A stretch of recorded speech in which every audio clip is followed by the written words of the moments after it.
Revenue అధికారులకు collector class. Gold loan గోల్మాల్, appraiser చేతివాటం, బ్యాటరీ పేలి, బైక్లు బుగ్గి, అంతరించిపోతున్న వైల్డ్ డాగ్స్. మరిన్ని విశేషాల్ని మన ఊరు మన వార్తల్లో ఇప్పుడు చూద్దాం. ఉపాధి పని ప్రదేశాల్లో కూలీలకు మౌలిక వసతులు కల్పించాలని పుట్టపర్తి ఎమ్మెల్యే సింధూరా అసెంబ్లీ సమావేశాల్లో ప్రస్తావించారు. ఉపాధి పని ప్రదేశాల్లో కూలీలకు నీడ, నీరు వంటి వసతి సౌకర్యాలు కల్పించాలన్నారు. ఉమ్మడి అనంతపురం జిల్లాలో 17 మండలాల్ని వెనుకబడిన మండలాలుగా గుర్తించారన్నారు. ఆ మండలాల్లో ఉపాధి పని దినాల్ని 100 రోజుల నుంచి 150 రోజులకు పెంచాలని ఎమ్మెల్యే ప్రభుత్వాన్ని కోరారు. ఉపాధి పనులను వ్యవసాయానికి అనుసంధానం చేయాలని ఆమె ప్రభుత్వం దృష్టికి తెచ్చారు. ఎమ్మెల్యే సింధూరా ప్రశ్నకు ఉప ముఖ్యమంత్రి, గ్రామీణ అభివృద్ధి శాఖ మంత్రి పవన్ కళ్యాణ్ సమాధానమిచ్చారు. ఉపాధి కూలీలకు పని ప్రదేశాల్లో మౌలిక వసతులు కల్పించేందుకు తప్పకుండా కృషి చేస్తామన్నారు. గత ప్రభుత్వం అన్ని వ్యవస్థల్ని నాశనం చేసినట్లే ఉపాధి హామీ పథకాన్ని కూడా ధ్వంసం చేసిందని ఆయన విమర్శలు చేశారు. పనులు చేయకపోయినా చేసినట్లు చూపించి నిధులు దారి మళ్లించారని పవన్ ఆరోపించారు. ఎమ్మెల్యే సింధూరా ప్రస్తావించిన అంశాలకు సంబంధించి సాధ్యాసాధ్యాల్ని కేంద్రం దృష్టికి తీసుకువెళ్తామని పవన్ తెలిపారు. ఈ 100 రోజులు వర్కింగ్ డేస్ కాకోకుండా వీళ్ళకేమన్నా 150 రోజులు ఇవ్వగలిగితే బాగుంటుంది అని ఒక ఉద్దేశం అధ్యక్ష. అదేమన్నా వీలు పడుతుందేమో అని మంత్రివర్యుని కోరుతున్నాను అధ్యక్ష. అలాగే ఉపాధి హామీ పథకంలో పనిచేసే వర్కర్స్ కి మౌలిక సదుపాయాలు కల్పించాలని, ఏదైనా మజ్జిగ కానీ నీరు కానీ, లేదంటే అక్కడ వాళ్ళు తీసుకెళ్లే వాళ్ళ చిన్న పిల్లలకి ఏదైనా ఆయా అలాంటివి ఏమన్నా వీళ్ళకి ప్రొవిజన్స్ పెట్టగలుగుతారా అని ఒకటి అధ్యక్ష. ధన్యవాదాలు. అలాగే మౌలిక సదుపాయాలు కల్పిస్తారన్న ప్రశ్నకు మటు ఖచ్చితంగా కల్పించే ఉంది. ఎందుకంటే ఇది మానవతా దృక్పథంతో చేయటమే కాదు, ఇది రూల్లో ఉంది. ఇది వాళ్ళకి కావాల్సిన మెడికల్ కేర్ కానీ, వాళ్ళకి కావాల్సిన కనీసం తాగునీటి, ముఖ్యంగా మజ్జిగ ఇలాంటివి వీటితో పాటు. అలాగే గౌరవ సభ్యురాలు అడిగినది ఏంటంటే వాళ్ళ పిల్లలకి ఏదన్నా పని చేసుకోవడానికి ఏదైనా మన నర్సరీ లాంటిది ఏదైనా పెట్టగలరా చూసుకోవడానికంటే అది మన పరిధిలో వస్తా లేదో చూడాలి అధ్యక్ష. ఖచ్చితంగా దాన్ని మానవతా దృక్పథంతో, లేదంటే రూల్ లేకపోతే దాన్ని అప్లై చేసేలాగా మనం అధికారులతో మాట్లాడుతాం అధ్యక్ష. అలాగే లేని పక్షంలో ఖచ్చితంగా దాన్ని కేంద్రం దృష్టికి తీసుకెళ్తాం. వచ్చే వారం సీఎం చంద్రబాబు పోలవరంలో పర్యటించనున్నారని ఏలూరు ఎంపీ పుట్టా మహేష్ కుమార్ యాదవ్ తెలిపారు. పోలవరం ప్రాజెక్టు పనులు ప్రారంభించేందుకు సీఎం కార్యాచరణ రూపొందిస్తారని ఆయన చెప్పారు. వచ్చే 2 ఏళ్లలో పోలవరం ప్రాజెక్టు పనులు ప్రభుత్వం పూర్తి చేస్తుందని ఆయన ధీమా వ్యక్తం చేశారు. పోలవరం నిర్వాసితుల సమస్యలు పరిష్కరించేందుకు ప్రభుత్వం ప్రత్యేక చర్యలు తీసుకుంటుందని చెప్పారు. ఏలూరు జిల్లా వ్యాప్తంగా టీడీపీ సభ్యత్వ నమోదు కార్యక్రమం పెద్ద ఎత్తున జరుగుతుందన్నారు. ఎంపీ పుట్టా మహేష్ పలువురికి సభ్యత్వ రసీదులు అందించారు. సంక్రాంతి కల్లా జిల్లాలోని రోడ్ల మరమ్మతులు పూర్తి చేయాలని ఆయన అధికారులకు ఆదేశించారు. జిల్లాలో ఫుడ్ ప్రాసెసింగ్ యూనిట్ ఏర్పాటు చేస్తామని, జనవరి నెలలో శంకుస్థాపనకు చర్యలు తీసుకుంటామని ఎంపీ పేర్కొన్నారు. వ్యవసాయ ఆధారిత పరిశ్రమలు స్థాపించడం ద్వారా ఉపాధి కల్పిస్తామన్నారు పుట్టా మహేష్. కోకో రైతులకు గిట్టుబాటు ధరలు కల్పిస్తామని ఆయన చెప్పారు. వారమైన సీఎం గారు వచ్చే ప్రోగ్రామ్ ఉంది. పోలవరం డ్యామ్ ని ఒకసారి ఇన్స్పెక్షన్ చేసి ఎప్పటి నుంచి ప్రాజెక్ట్ స్టార్ట్ చేయబోతున్నారో సీఎం గారే అనౌన్స్మెంట్ చేస్తారు. ఇవాళ మీరు చూస్తే పోలవరం ప్రాజెక్టు వచ్చే 2 ఏళ్లలోనే కంప్లీట్ చేయాలనేది మా ప్లానింగ్. బట్ అది చంద్రబాబు నాయుడు గారు ఒకసారి వచ్చే రోజుల్లో పోలవరంకి వచ్చిన లక్ష్యమే ఆయన కూడా అనౌన్స్ చేస్తారు. ఎప్పటికెల్లా ప్రాజెక్ట్ కంప్లీట్ అవుతుంది, ఎప్పటి నుంచి స్టార్ట్ చేస్తామని కూడా తెలుపుతామని మీ అందరికి తెలుపుతున్నాం. కడప ఆర్టీసీ జోనల్ చైర్మన్ గా పూల నాగరాజు అనంతపురం ఆర్టీసీ కార్యాలయంలో బాధ్యతలు స్వీకరించారు. ఈ సందర్భంగా ఎంపీ అంబికా లక్ష్మీనారాయణ, టీడీపీ నేతలు ఆయనకు శుభాకాంక్షలు తెలిపారు. తెలుగుదేశం పార్టీ బీసీలు, ఎస్సీలు, ఎస్టీలు, మైనారిటీల అభివృద్ధికి పెద్దపీట వేస్తుందనటానికి తన పదవే నిదర్శనమని నాగరాజు తెలిపారు. కడప ఆర్టీసీ జోనల్ అభివృద్ధికి బాధ్యతగా కృషి చేస్తానన్నారు. 40 ఏళ్లుగా టీడీపీలో సామాన్య కార్యకర్తగా పనిచేసినందుకు తనకు పలు పదవులు దక్కాయన్నారు. పార్టీ కోసం కష్టపడే ప్రతి ఒక్కరికి గుర్తింపు ఉంటుందన్నారు నాగరాజు. 40 సంవత్సరాలుగా తెలుగుదేశం పార్టీలో ఒక సామాన్య కార్యకర్తగా నా ప్రయాణం మొదలైంది. మాన్య ముఖ్యమంత్రి వర్యులు అనేక సందర్భాల్లో నాకు అవకాశం కల్పించడం జరిగింది. జెడ్పీటీసీగా, జిల్లా పరిషత్ చైర్మన్గా, ఈరోజు రీజనల్ చైర్మన్ కడపకు నియమించడం జరిగింది. ఇది ఒక సామాన్యునికి తెలుగుదేశం పార్టీ ఇచ్చే ఒక అద్భుతమైన అవకాశం. వైసీపీ సోషల్ మీడియా కార్యకర్త ముదిరెడ్డి ప్రవీణ్ కుమార్ రెడ్డిని పోలీసులు అదుపులోకి తీసుకున్నారు. ప్రవీణ్ కుమార్ రెడ్డిని కడప జిల్లా పులివెందుల నుంచి ఒంగోలు రూరల్ పోలీస్ స్టేషన్ విచారణ నిమిత్తం తీసుకొచ్చారు. ఆయనను కోర్టులో హాజరుపరిచారు. 41A నోటీసులు సర్వ్ చేసి బెయిల్ మంజూరు చేయాలని ప్రవీణ్ కుమార్ రెడ్డి తరపున లాయర్ కోర్టును కోరారు. వినాయక చవితి సందర్భంగా వినాయక మండపాలపై సోషల్ మీడియాలో కూటమి నాయకులపై అనుచిత వ్యాఖ్యలు చేస్తూ పోస్ట్ చేశాడు ప్రవీణ్ కుమార్ రెడ్డి. దీనిపై స్థానిక జనసేన నేతలు సంతనూతలపాడు PS లో ఫిర్యాదు చేశారు. జనసేన నేత ఫిర్యాదుతో అతనిపై కేసు ఫైల్ చేశారు. శ్రీకాకుళం జిల్లా పలాస డివిజన్ రెవెన్యూ అధికారులతో జిల్లా కలెక్టర్ స్వప్నిల్ దినకర్ పుండర్కర్ సమావేశం నిర్వహించారు. వివిధ మండలాల నుంచి వచ్చిన భూ సమస్యల ఫిర్యాదులపై తహసీల్దార్ ను అడిగి తెలుసుకున్నారు. అయితే పొంతనలేని సమాధానాలిచ్చిన అధికారులపై కలెక్టర్ ఫైర్ అయ్యారు. ప్రజల నుంచి వచ్చిన ఫిర్యాదులపై చర్యలు తీసుకోవాలని ఆదేశించారు. రెవెన్యూ డిపార్ట్మెంట్ ఓ తల్లి లాంటిదని, అన్ని శాఖలతో సంబంధాలు ఉంటాయన్నారు. ఈ పని నాది కాదని ఏ రెవెన్యూ ఉద్యోగి అనకూడదని కలెక్టర్ హితో పలికారు. రాష్ట్ర పౌర సరఫరాల సంస్థ vice chairman and managing director Manzir Jilani Samoon భీమడోలులో పర్యటించారు. పాతూర్ వద్ద పౌర సరఫరాల సంస్థ గోదాంను ఆయన పరిశీలించారు. అక్కడ పనితీరును అధికారులు ఎండీకి వివరించారు. అనంతరం జిలానీ పొలసానిపల్లిలోని రైతు సేవా కేంద్రాన్ని సందర్శించి వివిధ విభాగాల పనితీరు పరిశీలించారు. గోనె సంచుల్ని తనిఖీ చేశారు. రైతులతో మాట్లాడి వారి ఇబ్బందులను అడిగి తెలుసుకున్నారు. ధాన్యం అమ్మిన తర్వాత రైతుల అకౌంట్కు 24 గంటల్లోపు నగదు జమ అయినట్లు వచ్చిన మెసేజ్లను ఎండీ పరిశీలించారు.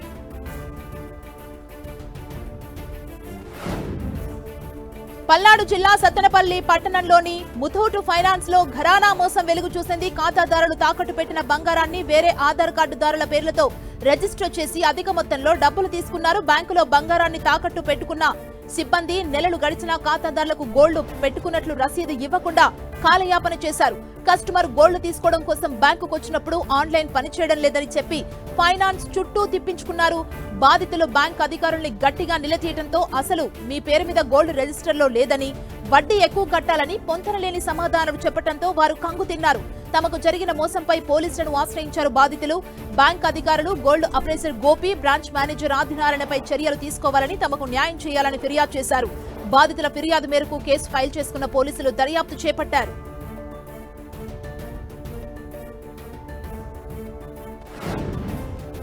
చిత్తూరు జిల్లా యాదమరి మండల కేంద్రంలో union bank of India appraiser Bhaskarachari చేతివాటం బయటపడింది. తక్కువ నాణ్యత గల బంగారు నగల్ని బినామీ పేర్లతో పెట్టి 40 లక్షల వరకు రుణం తీసుకున్నాడు. బ్యాంకులో ఆడిటింగ్ జరగడంతో అప్రైజర్ బాగోతం వెలుగు చూసింది. బ్యాంక్ అధికారులు భాస్కరాచారిని ప్రశ్నించడంతో డబ్బు చెల్లిస్తానని చెప్పాడు. బంగారాన్ని కుదోపెట్టి తీసుకున్న 40 లక్షల రూపాయల రుణాన్ని బ్యాంకుకు చెల్లించాడు. ఇంత జరిగినా భాస్కరాచారిపై పోలీసులకు ఫిర్యాదు చేయలేదు బ్యాంక్ అధికారులు.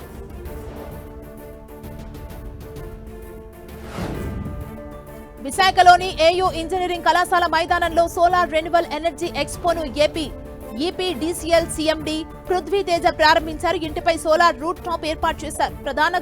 ప్రధానమంత్రి దీనికి సంబంధించి సూర్యఘర్ యోజనకి ప్రజల నుంచి మంచి ఆదరణ లభిస్తుందని ఆయన అన్నారు. రాష్ట్రంలో 10 లక్షల సోలార్ రూప్ టాప్లు ఏర్పాటు చేయాలని ప్రభుత్వం లక్ష్యంగా పెట్టుకుందని పృథ్వీతేజ తెలిపారు. కేంద్ర రాష్ట్ర ప్రభుత్వాలు రెన్యూవబుల్ ఎనర్జీపై పెద్ద మొత్తం కేటాయింపులు చేస్తున్నాయని ఎంపీ గొల్లా బాబురావు చెప్పారు. సోలార్ ఎనర్జీపై విస్తృతంగా అవగాహన కార్యక్రమాలు నిర్వహించాలన్నారు. కరెంటు వినియోగం చాలా కష్టంగా ఉన్నటువంటి తరుణంలో కేంద్ర రాష్ట్ర ప్రభుత్వాలు ఈ యొక్క సోలార్ ఎనర్జీకి ఇస్తున్నటువంటి ప్రయారిటీ లక్షల కోట్ల రూపాయలు ఖర్చు చేసి సబ్సిడీలు కూడా ప్రమోట్ చేసి ఒక ప్రక్క సూర్యఘర్ యోజన గాని లేకపోతే PM కుసుమ ప్రోగ్రాం గాని ప్లాంట్స్ కూడా బాగా ఏర్పాటు చేసి దీన్ని ప్రమోట్ చేసినట్లయితే మల్టీ పర్పస్ ప్రయోజనాలు ఉన్నాయి. నెల్లూరు జిల్లా కలువాయి మండల కేంద్రంలో విద్యార్థులకు యాంటీ డ్రగ్స్, యాంటీ ర్యాగింగ్ పై అవగాహన కార్యక్రమాన్ని నిర్వహించారు. డ్రగ్స్ వాడకం వల్ల సమాజంలో వచ్చే దుష్పరిణామాలు, ఆరోగ్య సమస్యలపై విద్యార్థులకు అవగాహన కల్పించారు. సరదాగా మొదలుపెట్టిన డ్రగ్స్ అలవాటు వ్యసనంగా మారి విద్యార్థుల్ని భవిష్యత్ నాశనం చేస్తుందని అధికారులు హెచ్చరించారు. సమాజాభివృద్ధికి తోడ్పడాలని విద్యార్థులకు సూచించారు. ఎవరైనా డ్రగ్స్ వినియోగిస్తున్నట్లు అనుమానం వచ్చినా, విక్రయిస్తున్నట్లు తెలిసినా పోలీసులకు సమాచారం అందించాలని విద్యార్థుల్ని కోరారు.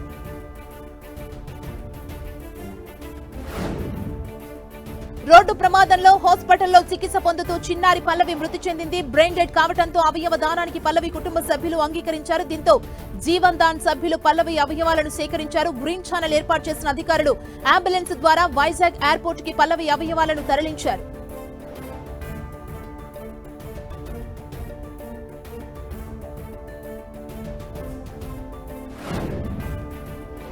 ప్రకాశం జిల్లా ఒంగోలు రిమ్స్ జిల్లా వైద్యశాలలో సిబ్బంది నిర్లక్ష్యంగా వ్యవహరిస్తున్నారని రోగులు ఆరోపిస్తున్నారు. ఎమర్జెన్సీ సేవల్లో కూడా సిబ్బంది అందుబాటులో లేకపోవడంతో రోగులు ఇబ్బందులు పడుతున్నారు. హాస్పిటల్లో ఎంఆర్ఐ స్కాన్, సిటీ స్కాన్ అందుబాటులో ఉన్నా అవి మూతపడ్డాయి. సిబ్బంది లేకపోవడంతో రోగులకు ఎమర్జెన్సీ సేవలు అందడం లేదు. దీంతో పేషెంట్లు, వారి కుటుంబ సభ్యులు తీవ్ర ఆందోళన చెందుతున్నారు. అధికారులు స్పందించి ఎమర్జెన్సీ సేవల్ని అందుబాటులోకి తీసుకురావాలని రోగులు కోరుతున్నారు.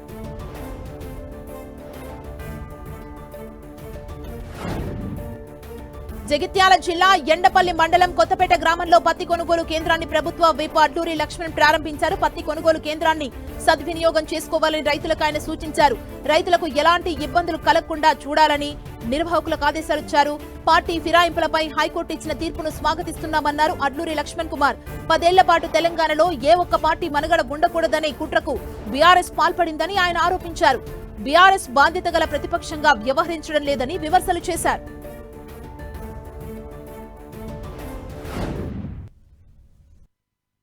విపరీతమైనటువంటి ఉద్రేకానికి గురైపోయి, తీవ్రమైన ఒత్తిడికి గురైపోయి, ఏదో విధంగా గౌరవ ముఖ్యమంత్రి మీద, ప్రభుత్వం మీద ఎదురుదాడి చేస్తే ఆ ఎదురుదాడిని విధంగా ముందు పోతాను తప్ప వాళ్ళు 9 నెలల 10 నెలల లోపల ఒక బాధ్యత గల ప్రతిపక్ష పార్టీగా, బాధ్యత గల ప్రజల పక్షాన్ని ఏదైనా విషయం మాట్లాడినా, వ్యక్తిగత అంశం తప్ప వేరే విషయం ఇప్పటివరకు మాట్లాడినా అనే విషయం ఈ సందర్భంగా వారికి గుర్తు చేస్తాను. కాంగ్రెస్ పాలనలో పత్తి రైతులు కన్నీళ్లు పెట్టుకుంటున్నారని ఫైర్ అయ్యారు. మాజీ మంత్రి హరీష్ రావు ఎన్నికల్లో ఇచ్చిన హామీ మేరకు అన్ని రకాల పంటలకు మద్దతు ధరతో పాటు బోనస్ ఇవ్వాలని ఆయన ప్రభుత్వాన్ని డిమాండ్ చేశారు. మార్కెట్ సెక్రటరీ ఇచ్చిన లెక్కల ప్రకారం 6,500 మద్దతు ధర రావటం లేదన్నారు. పత్తి క్వింటాలకు 7,500 రూపాయలు ఇవ్వాలని కోరారు. తెలంగాణలో అతిపెద్ద మార్కెట్లో ఒకటైన ఖమ్మం పత్తి మార్కెట్ ను హరీష్ రావు బీఆర్ఎస్ నేతలతో కలిసి సందర్శించారు. రైతులను అడిగి సమస్యలు తెలుసుకున్నారు. జిల్లాలో 3 మంత్రులున్నా ప్రజా సమస్యలు పట్టించుకునే పరిస్థితిలో లేరని విమర్శలు చేశారు. కాంగ్రెస్ పాలనలో రైతుల పరిస్థితి దారుణంగా మారిందన్నారు. జిల్లాలో 3 మంత్రులున్నా రైతుల సమస్యలు పట్టించుకున్న వారే లేరని విమర్శలు చేశారు హరీష్ రావు. వరంగల్ రైతు డిక్లరేషన్ లో ఇచ్చిన ఏ ఒక్క హామీని కూడా అమలు చేయలేదని ఆయన మండిపడ్డారు.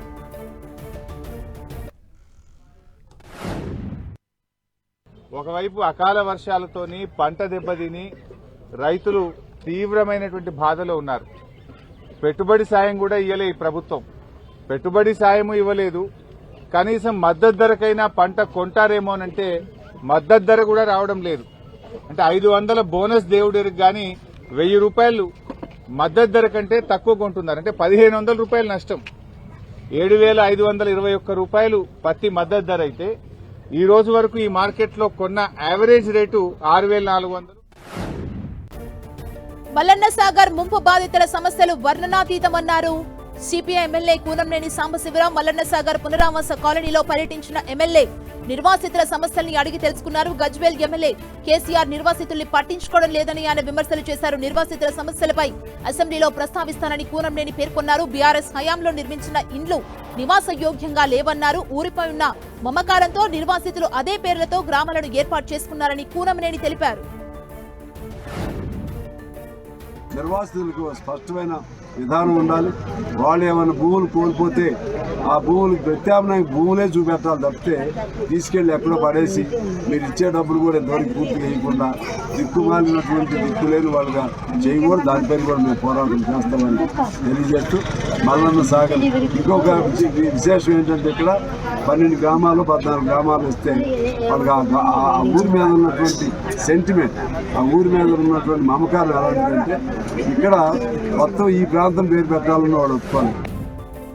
నిజామాబాద్ జిల్లా ఆర్మూర్ మున్సిపల్ పరిధిలో మల్లారెడ్డి చెరువు కాలువలో నివారణకు లిక్విడ్ ట్రస్ట్ స్వచ్ఛంద సంస్థ ముందుకొచ్చింది. చెరువుల్లో కాలుష్యాన్ని తగ్గించి ప్రజలకు ఉపయోగపడేలా నీటిని శుద్ధి చేయనున్నట్లుగా సంస్థ నిర్వాహకులు తెలిపారు. మల్లారెడ్డి చెరువు శుద్ధీకరణలో భాగంగా మా బృందానికి ఆర్మూర్ మున్సిపల్ సిబ్బంది పూర్తిగా సహకరిస్తున్నారని వారు తెలిపారు. గతంలో ఢిల్లీ నుంచి లిక్విడ్ ట్రీస్ అనే స్వచ్ఛంద సంస్థ నిర్వాహకులు అక్కడికి వచ్చారని, మల్లారెడ్డి చెరువులో గల మలినాలపై అధ్యయనం కొరకు శాంపిల్స్ సేకరించారని, ఆర్మూర్ మున్సిపల్ చైర్పర్సన్ లావణ్య తెలిపారు. ఇందులో భాగంగానే చెరువు శుద్ధీకరణ పనులు ప్రారంభించారన్నారు. ఆర్మూర్ మున్సిపల్ తరపున వారికి అవసరమయ్యే సహాయాన్ని అందిస్తామని ఆమె చెప్పారు. చెరువులోకి వ్యర్థ పదార్థాలు, మురికి నీరు రాకుండా ప్రత్యామ్నాయ మార్గాలు ఏర్పాటు చేస్తామన్నారు. ప్రజలు కూడా చెరువులో చెత్తను వేయొద్దని సూచించారు. ఆర్మూర్ మున్సిపాలిటీ ఆధ్వర్యంలో లిక్విడ్ ట్రీస్ అనే స్వచ్ఛంద సంస్థ ద్వారా చెరువులోని నీటిని శుభ్రం చేసే కార్యక్రమాన్ని నిర్వహిస్తున్నాం. గతంలో ఎన్నడూ లేని విధంగా, ఎవ్వరూ కూడా చేయని విధంగా లిక్విడ్ ట్రీస్ అనే స్వచ్ఛంద సంస్థ ముందుకు వచ్చి ఈ చెరువుని మేము శుద్ధి చేస్తామని ముందుకు వచ్చారు. మా వంతుగా మా మున్సిపల్ తరఫున వాళ్ళకు 100 మంది సిబ్బందిని, ట్రాక్టర్లని, జేసీపీలు కూడా అరేంజ్ చేయడం జరిగింది. నిజామాబాద్ జిల్లా నవీపేట మండలం జన్నేపల్లిలో చేప పిల్లలను పంపిణీ చేశారు. మత్స్యశాఖ అధికారులు గ్రామ చెరువులో చేప పిల్లల్ని వదిలారు. రాష్ట్ర ప్రభుత్వం ఉచితంగా అందిస్తున్న చేప పిల్లల్ని గంగపుత్రులు సద్వినియోగం చేసుకోవాలని వారు సూచించారు. ఒక్కో గ్రామ చెరువుకు 70,000 చేప పిల్లల్ని పంపిణీ చేస్తున్నట్లు అధికారులు చెప్పారు. 4 నెలల్లో చేపలు పెరిగి మత్స్యకారులకు లబ్ధి చేకూరుతుందన్నారు.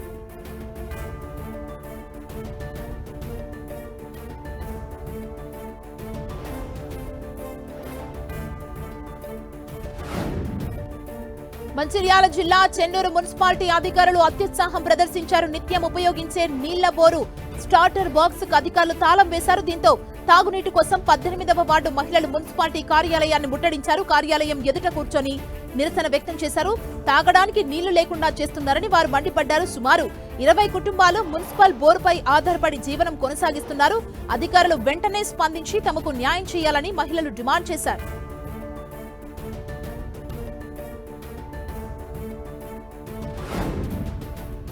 ఏలూరు జిల్లా police sports meet SP K Pratap Siva Kishore ప్రారంభించారు. పోలీస్ పరేడ్ గ్రౌండ్ లో జరుగుతున్న క్రీడల్లో జిల్లాలోని పోలీస్ సిబ్బంది పాల్గొన్నారు. నేషనల్ పోలీస్ అకాడమీ ట్రైనింగ్ సమయంలో క్రీడలు ప్రాక్టీస్ చేయడానికి ఎక్కువ సమయం కేటాయించేవాళ్లమని ఎస్పీ గుర్తు చేసుకున్నారు. నిత్యం ఉద్యోగ నిర్వహణలో అలుపెరగకుండా అధికారులు పనిచేస్తారని ఆయన తెలిపారు. క్రీడల ద్వారా పోలీసులు ఆరోగ్యంగా, మానసికంగా, శారీరకంగా దృఢంగా ఉంటారన్నారు ప్రతాప్ శివకిషోర్.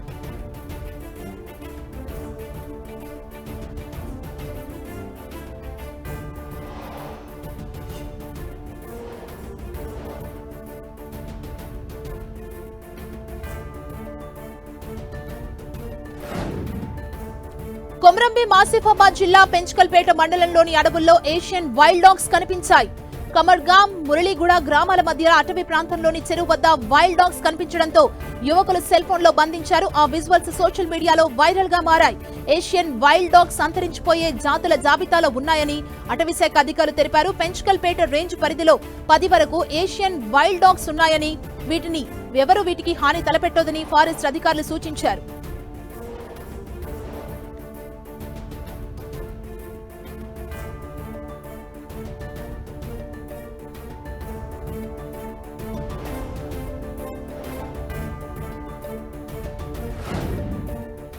మెదక్ పట్టణంలోని పసుపేరువాగు ఎల్లమ్మ గుడి వద్ద అర్ధరాత్రి మొసలి కనిపించింది. మాంబోజీపల్లి వైపు వెళ్తున్న కారుకు మొసలి అడ్డంగా వచ్చింది. దీంతో కారులో ప్రయాణిస్తున్న వారు సెల్ ఫోన్ లో మొసలి దృశ్యాన్ని చిత్రీకరించారు. మొసలి వీడియో వైరల్ గా మారింది.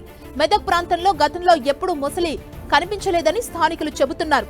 మొసలి ఎక్కడి నుంచి వచ్చింది, ఎటువైపు వెళ్లిందోనని ఆందోళన చెందుతున్నారు.